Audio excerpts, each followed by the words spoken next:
Hello दोस्तों, आज हम एक प्रेरणादायक कहानी सुनाने जा रहे हैं जिसका शीर्षक है लालची मोची। एक बार की बात है जब गौतम बुद्ध जी मगध राज्य के एक गांव में ठहरे हुए थे। गांव से थोड़ा बाहर एक मोची अपने परिवार के साथ रहता था। उस मोची के घर के पास एक तालाब था। एक दिन रोज की तरह सुबह मोची तालाब किनारे पानी लेने गया। वहाँ उसने तालाब में एक बहुत ही अद्भुत पुष्प देखा। वह पुष्प देखने में बहुत ही सुंदर था और चमत्कारी भी प्रतीत हो रहा था।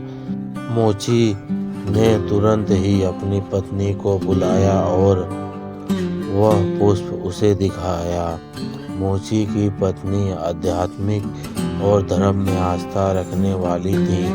वह पुष्प को देखते ही समझ गई कि जरूर कल यहाँ से गौतम बुद्ध जी गुजरे होंगे। उन्हीं के प्रताप से यह पुष्प खिला है।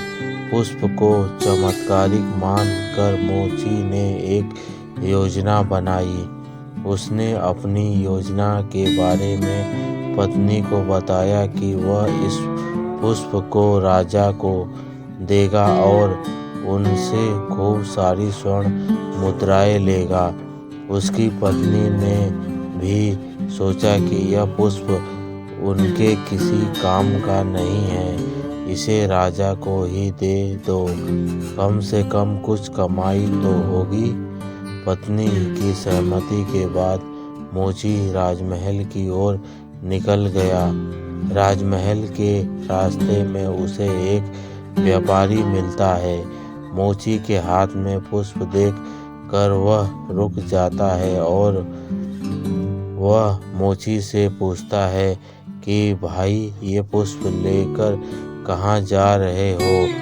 मोची कहता है कि मैं यह पुष्प लेकर राजा के पास जा रहा हूँ। इसे राजा को भेंट करके मैं राजा से मुंह मांगा इनाम लूँगा। व्यापारी ने मोची को प्रस्ताव दिया कि तुम ये पुष्प मुझे दे दो, बदले में मैं तुम्हें 100 स्वर्ण मुद्राएं दूंगा। मोची सोच में पड़ गया। उसने सोचा कि जब व्यापारी इस पुष्प के लिए 100 स्वर्ण मुद्राएं दे रहा है तो राजा तो और ज्यादा देगा। यह सोचते हुए उसने व्यापारी को पुष्प देने से मना कर दिया। थोड़ा आगे चला ही था कि उसे रास्ते में राजा आते हुए नजर आए, जो गौतम बुद्ध के दर्शन के लिए जा रहे थे। राजा भी मोची के हाथ में वो दिव्य पुष्प देखकर अचंभित हो गए। राजा ने मोची को पुष्प के बदले 1000 स्वर्ण मुद्राएं देने के लिए कहा।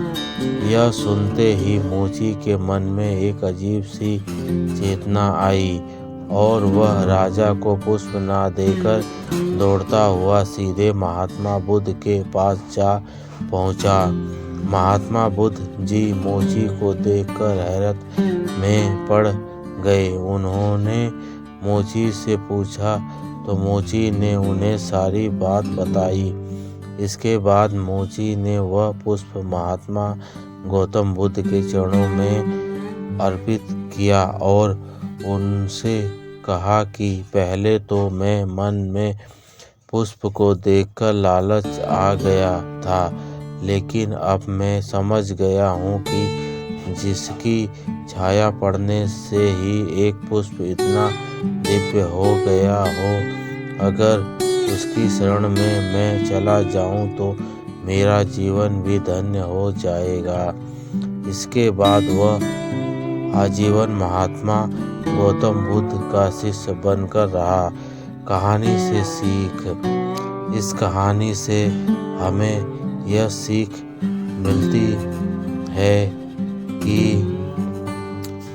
हमारी जिंदगी में हमें बहुत सी चीज़ें अपनी तरफ आकर्षित करती हैं, लेकिन हमें उनके लालच में ना फंसकर अपने ज्ञान का प्रयोग करके जीवन में सही राह को चुनना चाहिए। आप दोस्तों बताना आपको ये कहानी कैसी लगी। अगर कहानी अच्छी लगी हो तो चैनल को सब्सक्राइब करें, वीडियो को लाइक और शेयर करें। कहानी सुनने के लिए धन्यवाद।